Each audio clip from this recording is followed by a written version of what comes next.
Hey everyone, welcome back to channel. In this video we are diving into constants in Go, what they are, how to declare them and their different types. If you are learning Go, this is an important concept to master. So let's get started. In Go, if the variable should have fixed value that cannot be changed, you can use the const keyword. This make variable constant, meaning it is unchangeable and read only. Here is an example of the code where we have declared const of pi value which is 3.14. Unlike regular variable, constant must always have value assigned at the time of declaration. Here are some important rules about constants in Go.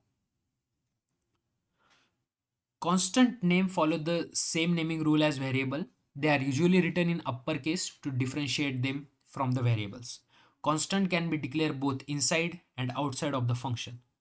So we can't use the colon equal operator in this case of to declare the constants. There are two types of constant in Go: typed constant and untyped constant.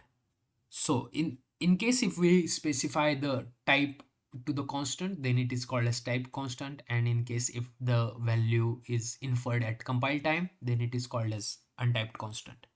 There is one more thing which is multiple type, which is multiple constant declaration, similar to multiple variable, where we can declare multiple constant in the same block just to make the code concise. This makes it easier to group related constants together, so just for the reliability purpose and all. Let's take a look at, also this is constant, so we can't change its value at runtime. So here we have declared a constant and then we are trying to update its value, and then we will definitely get the error that cannot assign this value to a. If you found this video helpful, don't forget to like, subscribe and hit the bell icon. For more Go tutorial, let me know if in comment if you have any questions. See you in the next video. Happy coding. Bye.